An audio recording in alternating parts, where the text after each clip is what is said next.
Hello and welcome to Neverwinter Nights, and this will be part 4. In the last part we started chapter 1 and got all the information we could possibly want about what we need to do. We need to find 4 creatures, or at least parts of them, in the 4 different districts, most likely. We have the Beggar's Nest here, we have the Black Lake district here, the Docks here, and the Peninsula district, also known as the Prison district. So that is our first destination, but we need to gather some quests first. Well, we technically don't need to get them right now, but we may as well get them. Hello. I'll help you. Blah, blah, blah, blah. Some questions, information about City Core, Beggar's Nest, other districts, Docks district, other Black Lake, Peninsula. Okay.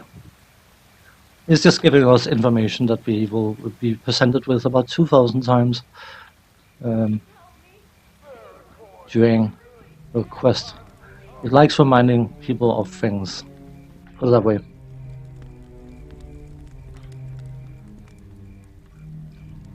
How much money have we got? 719. Welcome to you.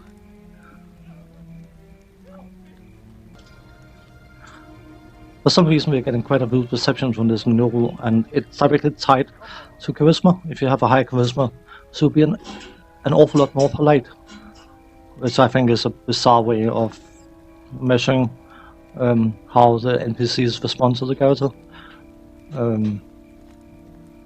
Is a charismatic person automatically a noble? It doesn't make any sense, but whatever. We can just ask about the different areas. I should say that the Black Lake district is the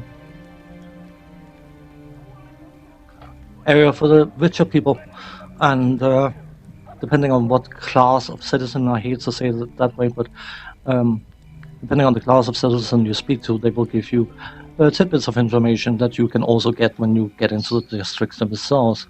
So it's not super important. We are in front of Castle Never. We will not be allowed in. May as well just... That's where we came from. We don't want to go in there. We can actually select where we want to start, but I'm going to be following Araber's suggestion. Yatar, let's speak to him. Greetings. Blessings of the Earth Mother Shrontia and the Tree Father Sylvanus upon you. I am Nyatar, in the service of nature. Hello, I'm Hammerfist. Can I ask some questions? I welcome you on all manner address. What is your position here? Because we are not druid, we wouldn't understand, but we persuaded him into trusting us. But there is this zoo that is detaining animals, and of course, him being a druid, he wants the animals to be freed. And I've always felt this quest is a bit ambiguous, because technically, the hunter that we are asked to deal with, we actually not asked to deal with the hunter, we are asked to free the animals. But there's some ambiguity, because technically he's done nothing wrong from the point of view of the law. So, I don't know. I've always felt this quest is a bit wonky, to say the least. So, we got some quest items. Transport via plants school. I like keeping quest items in one thingy. I think it's called a... whatever it's called. The Suki. One thing I've always found annoying about this game is that it doesn't remove quest items once you're done with them. So you end up having 10,000 quest items in your bags, not knowing whether you actually need them or not. And then at the end of a chapter, it will remove any redundant item in one fell swoop, which means that you start a new chapter with having 40 items removed, which is a bit. Never mind, we'll deal with it. Next up, what we need to go? I keep losing orientation here. You see the Passage from right the one? city of Neverwinter is forbidden. We cannot risk the plague being spread to the surrounding Oh, he's the countryside. guard. Has anyone left recently? Just have a few questions. He's not restricted to leave people, let people into the city, but we can't leave because of the quarantine. So, but we don't need to. We have plenty to do inside the city itself. Well met. Valerian, just wants to ask some questions about the different things, anything odd, any rumors, talk about something else, different places, city core where we are right now, Beggar's Nest, any other district, docks, Black Lake district.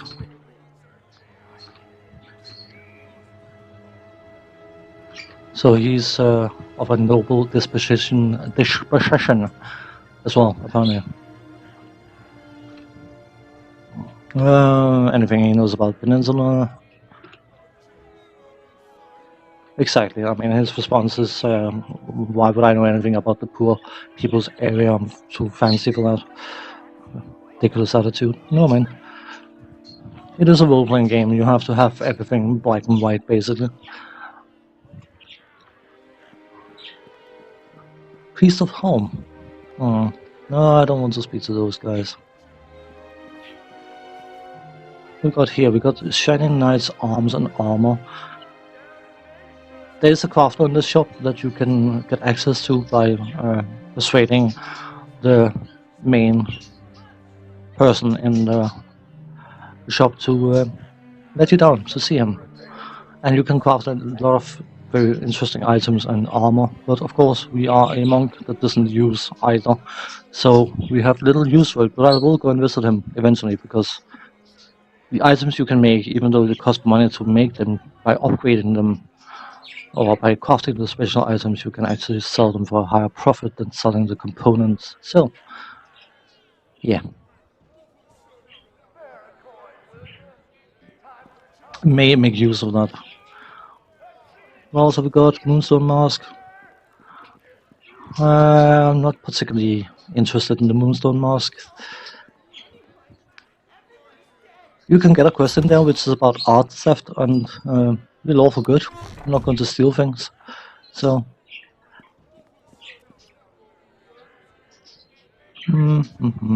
let's browse through some of all this stuff here. That's locked, so we will just have to bash it open then. No, I don't want to speak to it. I want to smack it about.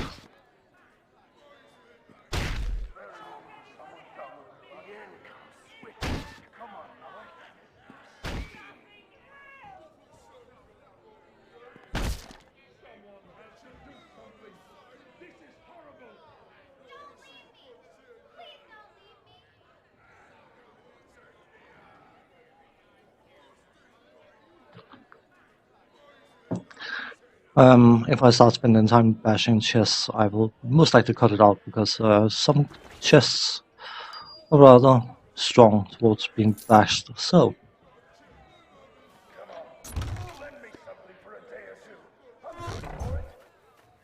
the usual story, anything that's not nailed to the floor or ground or walls or whatever, is there to be nicked. And because of, as I mentioned in an earlier episode, because of the randomness of loot, you can actually find some half-decent items. Or you can find nothing, but that's just the way it is. No, I don't want to go that way. We need to go over to the trade of blades, basically. which is this place here.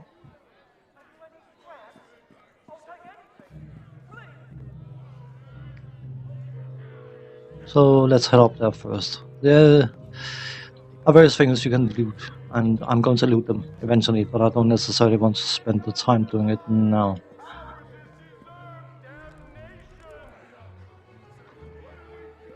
Sign. Moonstone Mask, of course. Anything else around here? You will find on the map there's a lot of marked areas, but there's also quite a few unmarked areas, which are somewhat important. Exploring is definitely advisable.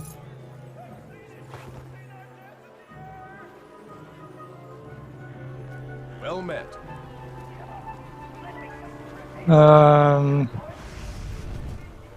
So basically, he's giving you a hint as to what you can do. He's basically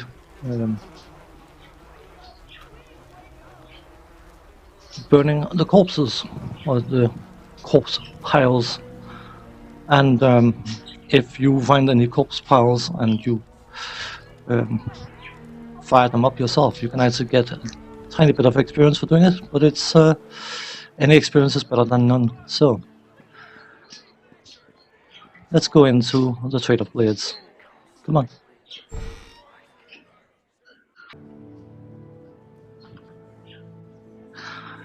So, in the Trade of Blades is where we'll find most of the henchmen we can hire. Let's go and speak to Grax first. Just want to ask some questions. I gotta go to get some action. Now you're talking my language. This one plays. Persuade. Pay 50 gold to get a pass. So we can fight in a gauntlet. Which of course is, again, more experience. Gauntlet pass. That's in one of the later districts, so we won't be getting to that anytime soon, but it's nice having it done now. So of the different mercenaries we have available, we have Bodinok Glinkle, who's a sorcerer. We have Lino, I can't pronounce her surname, who's a cleric. We have Grim Gnaw, even, who's a dwarven monk. We have Sharvin, who is a human bard with quite high aspirations. And we have Dalen Red Tiger, who's a barbarian. Depending on what class you're playing, you can, if you want to, hire any of the henchmen to support you. So if you're a caster, having someone like Dalen or the monk to take the beating for you is very, very useful. But as I mentioned in an earlier episode, all of them have a quest of some description. And you will find items even as you're exploring, and some of them will be relevant to those henchmen. There will be no indication of it being relevant to those henchmen unless you know their backstories beforehand, which of course I do.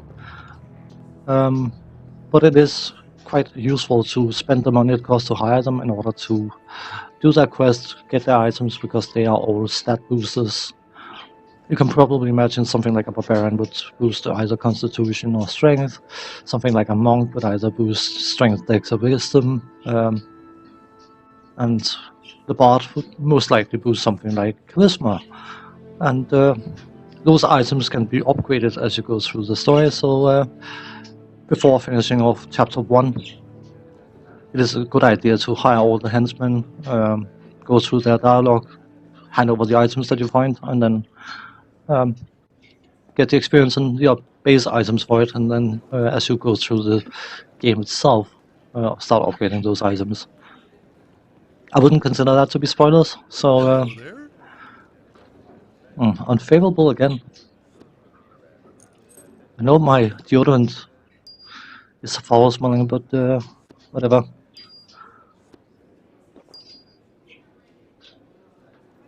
Anyway, let's hire a mercenary. There's only one mercenary henchman thing in the game that I like a lot. Please now, I already told you that I didn't mean to step on your cat. It ran right in front.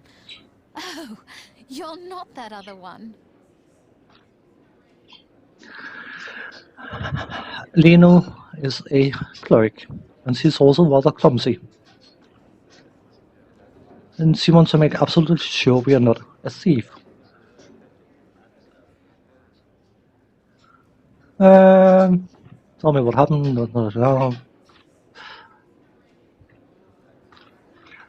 Can get to her backstory. She's basically been more or less exiled because she lost an important item. And her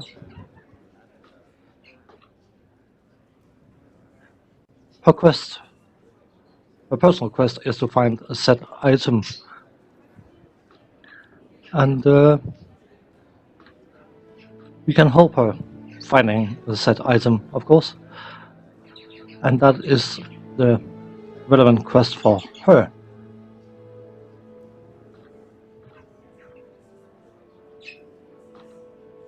I work for Lady Albert. We were sworn to secrecy, but I mean, if we are to hire someone to help us, we should probably let them know what we're doing. Yeah.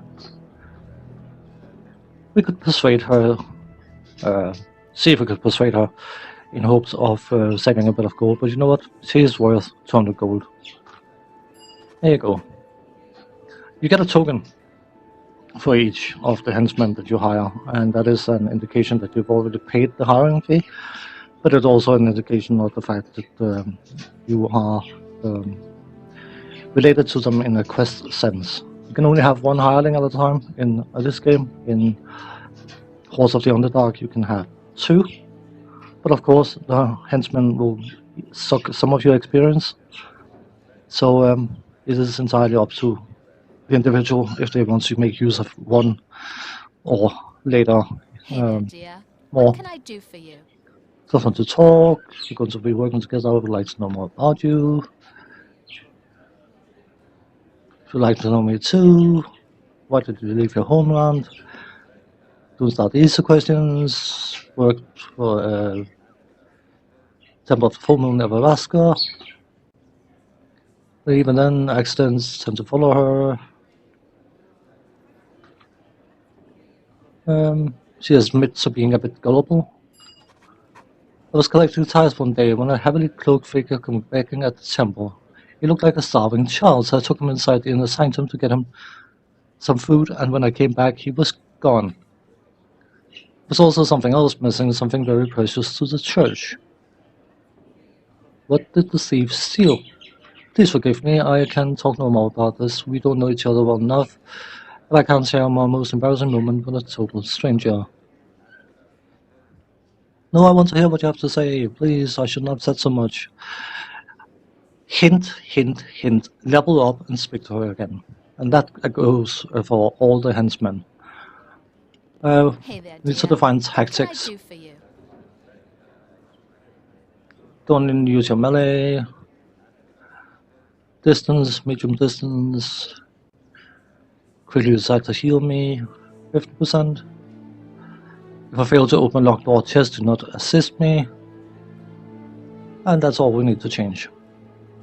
Trust me, someone who's not capable of opening doors and locks, which basically applies to everyone but the rogue and the bard to a certain point, they will happily tell you every single time you try to open a locked door or chest that they are not able to do so.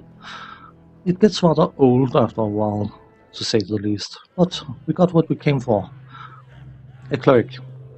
One thing that is incredibly annoying about the henchmen in this game is, of course, a cleric is a spellcaster, and she will have different buff spells. And she will happily blow a set buffs first time you get into combat. You get into combat with a wet rat even, and she will blow all her buff spells, because you probably need to have 10 buffs in order to fight a wet rat. Yeah. You have no control over that at all. The only control you have over it is to let them blow all their spells and not let them rest, which is a bit obnoxious. Anyway, Well met. we need to get past the guard. Lady Arabella's assignment to temporary militia duty. Could you answer some questions? Is there any way I can help out in there? Look, I'm here to help, right? Good. Good, good, good. How bad is it? Any places I should look out for? And that's about it. So, let's head inside.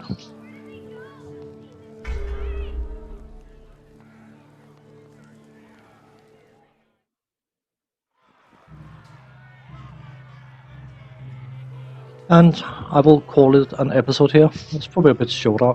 I'm aiming for somewhere between 20 and 30 minutes per episode.